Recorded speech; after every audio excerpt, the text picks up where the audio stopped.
What's up guys? Today is a tutorial. We're looking at 3 tricky, fancy kicks that Saenchai throws. We're going to just do a follow along here. I'm going to teach you the way I would normally instruct if I was doing a seminar or teaching my kids program. I'm going to break down the details of the kicks, show you exactly how you should execute them, and then we're going to do a follow along. I'm going to count out. I'm going to continue to do the techniques, and you on the other side can be throwing, can be practicing, can be learning at the same time, constantly improving. Really, I'm just teaching a class. I'm just going to do an online class for you guys. You can follow along, have fun, learn.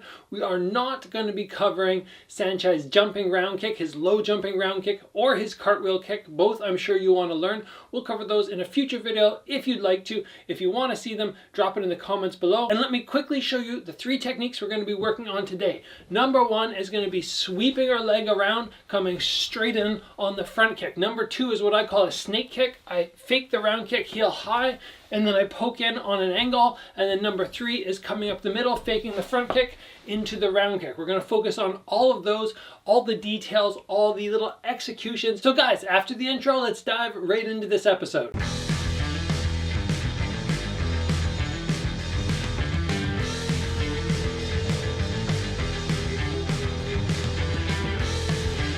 Alright guys, our first 2 kicks are fairly similar in the sense that we're faking a round kick and then we're coming down the middle with a somewhat of a front kick. But we're going to start with the more basic of the 2. Now, for the more basic of the 2, the intro point is quite basic. Now, for the more basic of the 2, the entry into the kick is much easier. What we're trying to do here is we're not going to lift our leg. Let's say this is 90 degrees and this is 0. We're not going to lift our leg way up to here and then bring it all the way across, because that's a long time for that leg to be in the air. And if somebody happens to front kick us, we're going to end up on our back. So what we're trying to do is we're trying to find a middle ground in between. I want to lift my leg kind of up at maybe the 45 and then sweep it across and in. And I want to stop the kick directly in line with the stomach. Obviously, if I bring my leg beyond the target, which is directly in front of me beyond, I'm just going to end up missing. So I want to bring it up on that 45 and sweep it right through to there. Now the details that make this kick that much easier to actually pull off is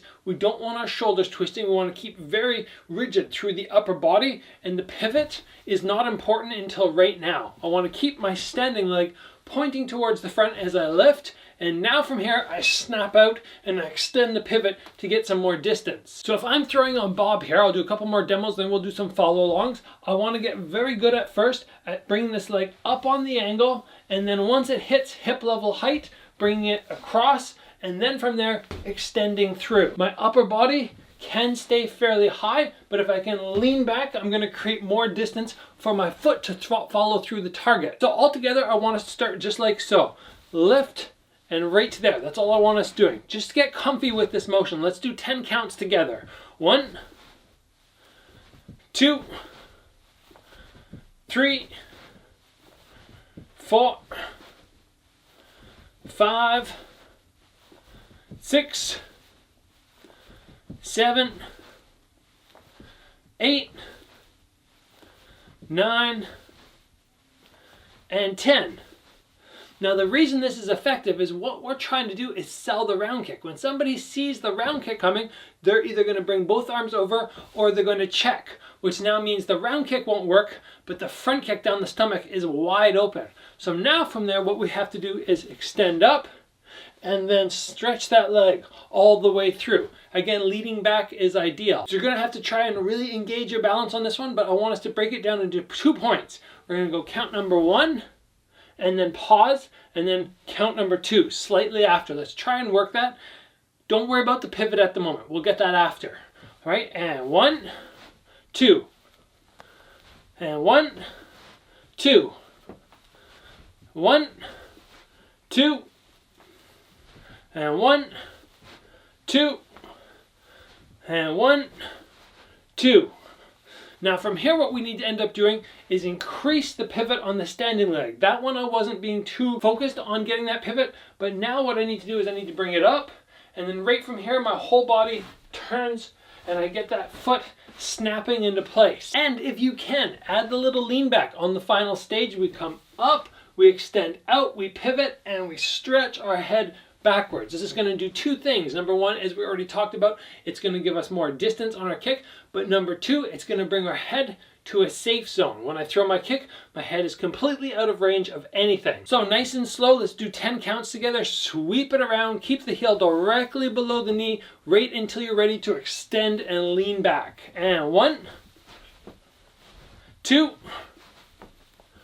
3, 4, 5, 6, 7, 8, 9, 10. Now, a couple of little extra details to make this kick even easier to sell is eyesight. Eyesight is always going to be such a key to tricking people. Instead of looking at their stomach where I want the kick to finish, I'm going to look over to the side. So my eyes, instead of being right here, they just come up here. I make it look like I'm faking.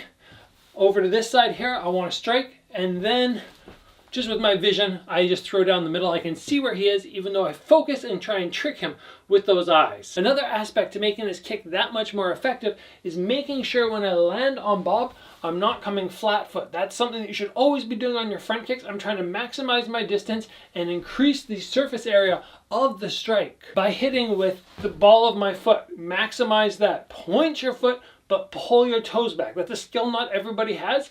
I want to be able to do that, just like a ballerina, but then draw the toes back. If you haven't figured out how to do that yet, it's quite simple. Just take your foot and then lean forward. Go to this point here where you're pulling your heel as high as you can off the ground, and then bend forward. And then as you lift, keep your toes in that same position and just kick the ground. And that's the exact motion we want to engage when we throw our front kick. All right, guys, that's the more intermediate of the two. The problem with that kick is when I pull from here and I'm trying to sell the round kick, anybody who's fairly advanced should recognize that that's not the position of the foot for a round kick. So it's a much more realistic selling the kick if I can get my heel up closer to the same height as my knee. The problem with this one is then as I drop here, stopping the momentum. As I lift and I pull right to here, it's very difficult to stop that leg. So what I actually like to do is I come around and then I actually invert the leg and I throw my front kick. And I actually like this one because if the guy is standing slightly sideways or they bring the arm across, I'm able to catch them on this odd angle. Instead of coming right up the middle, I bring it around and I chop kind of at a 45-degree angle. They think it's coming this way and then all of a sudden it's coming this way. It's that much harder to make the adjustment for the block as opposed to when it comes from here like the last one and then straight down the middle. So same as last time, let's start slow. This time when we lift, we have to raise our heel a little higher and the pivot has to happen initially. I can't get this off when my heel comes high without a little bit of a pivot. So I pivot only about halfway and then from here we're just going to stop. Let's just begin with that motion. All right, just here and a little pause. And 1, 2, pivot in, pivot out. 3, 4, 5, 6. You notice I'm not bringing my heel all the way up. It's down a little bit. 7, 8, 9, 10.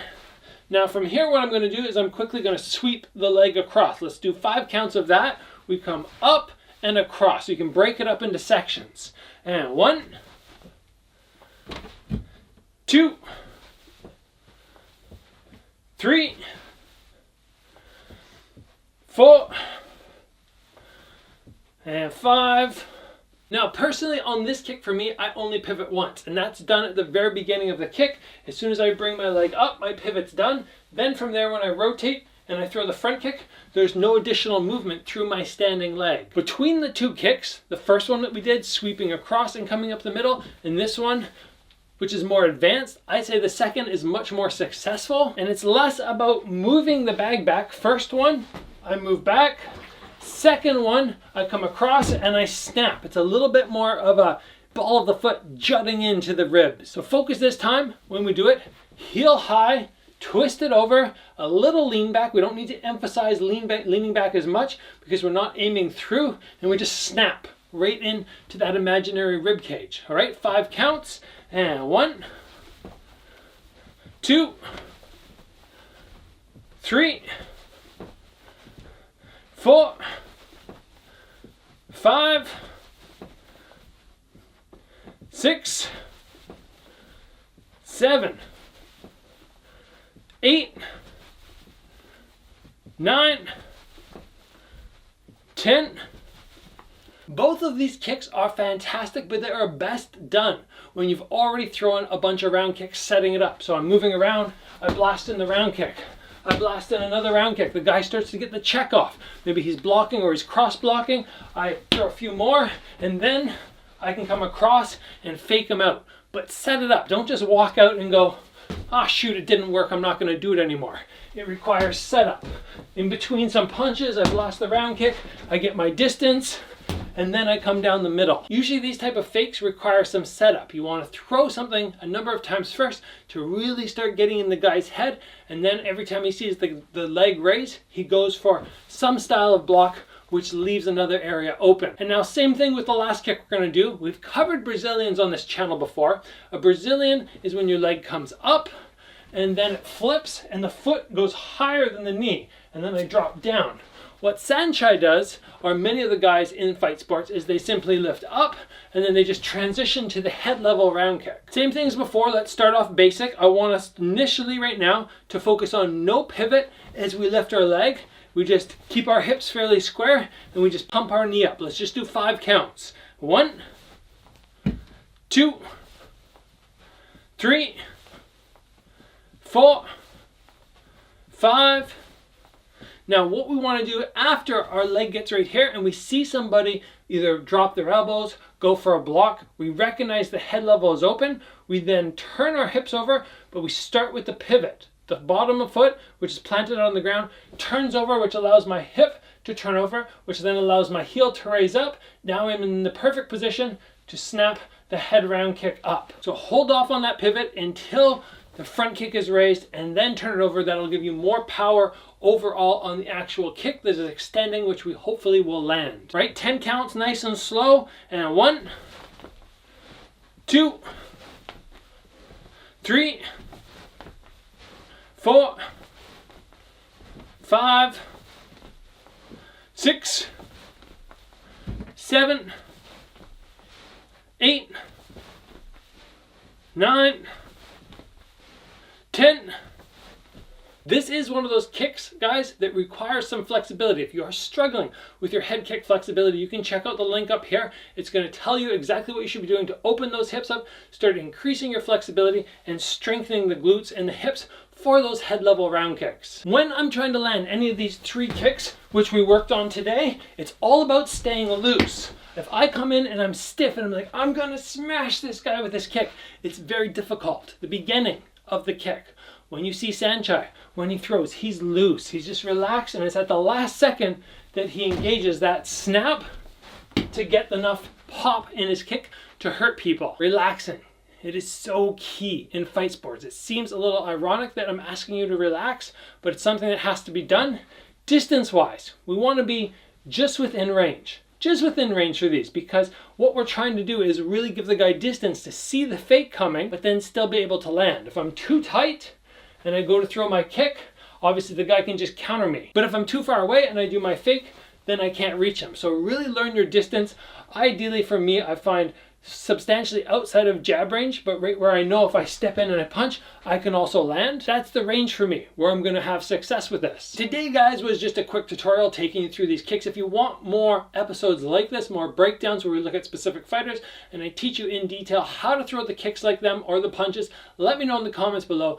If you guys enjoyed the video, give it a like. If you haven't already, get subscribed. Train hard, guys, and I'll see you back here soon for another video.